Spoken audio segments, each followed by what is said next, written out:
कैसे वैभव सूर्यवंशी को बार बार Jofra Archer out कर देते हैं एंड कैसे इंग्लैंड के बॉलर्स के सामने इंडियन बैटर्स बैटिंग ही नहीं कर पा रहे। तो चलो एक एक को डिटेल्स में देखते हैं। इंग्लैंड ने पहली बार T20 बायलैटरल सीरीज इंडिया को 3-0 से व्हाइट वॉश कर दिया और एक कोई फ्लूक नहीं था, एक प्लान डिसिप्लिन बॉलिंग अटैक था जिसने पूरे सीरीज में इंडिया के बैटिंग ऑर्डर को सिस्टमेटिकली तोड़ा।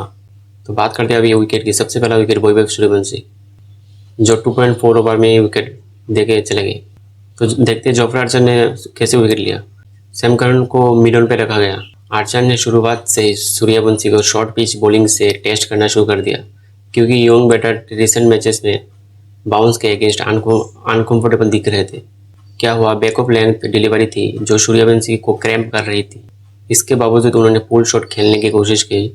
बॉल बैट के टॉप एज से लगकर ऊंची चली गई और बाउंड्री तक पहुंच नहीं पाई, सीधा मिड ऑन पे खड़े सैम करन के हाथों में चली गई और सूर्यवंशी 10 बॉल में 15 रन बनाकर फिर से आउट होकर चले गए। स्टार्ट तो अच्छा था लेकिन शॉर्ट सिलेक्शन ने उन्हें वापस भेज दिया। ये सीरीज का पैटर्न था। सूर्यवंशी बार बार शॉर्ट बॉल के अगेंस्ट गलत शॉट सिलेक्ट कर रहे थे। तो अब बात करते हैं विकेट नंबर 2 ईशान किशन जो 4.2 ओवर में विकेट होकर चले गए। ईशान का विकेट जॉश टोंग ने लिया। यहाँ पे भी सैम करन ही था कैच करने वाला, तो सैम करन को शॉर्ट थर्ड में रखा गया था। टोंग ने भी वही शॉर्ट बॉल टेम्पलेट फॉलो किया जो आर्चर ने सेट किया था। आइडिया था कंटिन्यूस प्रेशर बनाना ताकि कोई भी बैटर सेट ना हो पाए।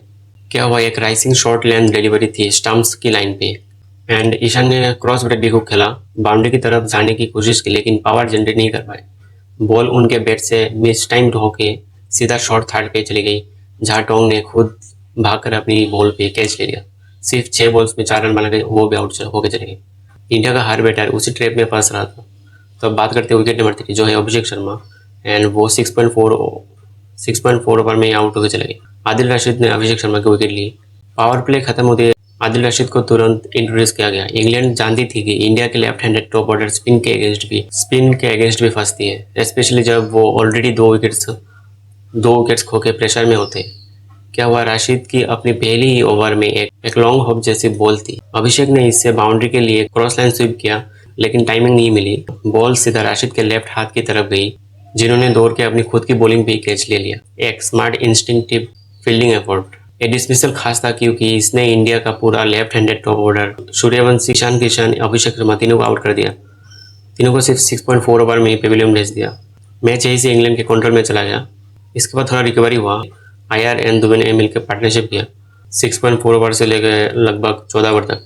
यहाँ से श्रेयस अय्यर और शिवम दुबे ने इनिंग्स को संभाला। दोनों ने मिलकर 53 रन की पार्टनरशिप बनाई लेकिन इंग्लैंड के बॉलर्स अपना डिसिप्लिन मेंटेन रखा। स्पॉन्जी सरफेस पे बाउंड्रीज रोकना इजी नहीं था उनके लिए।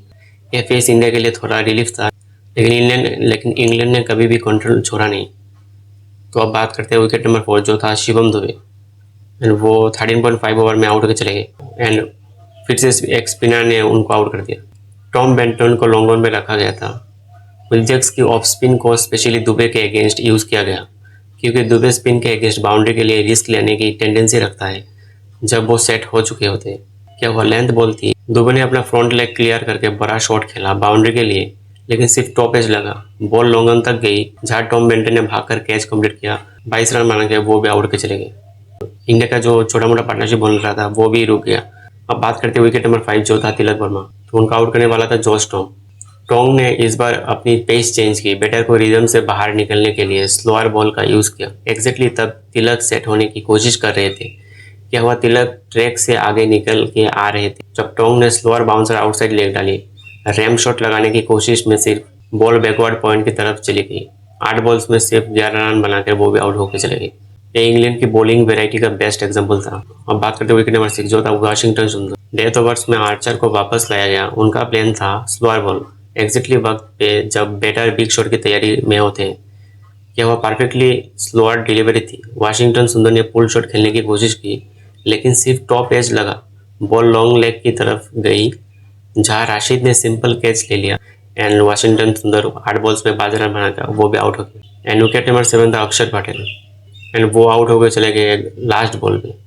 तो इंग्लैंड का ओवरऑल बॉलिंग प्लान, इंग्लैंड के बॉलिंग कोच और कैप्टन हैरी ब्रूक ने एक सिंपल लेकिन रूथलेसली इफेक्टिव स्ट्रेटेजी बनाई थी। पावर प्ले में short of good length bowling, Archer और टंग दोनों ने एक्स्ट्रा पेस और बाउंस का यूज करके इंडिया के टॉप ऑर्डर को अनसेटल किया। आइडिया सिंपल था, बैटर को पुल या हुक शॉट खेलने के लिए मजबूर करो क्योंकि ब्रिस्टल की स्पॉन्गी सरफेस पे टाइमिंग मिलना मुश्किल था। तो मिलते हैं नेक्स्ट वीडियो में भाई।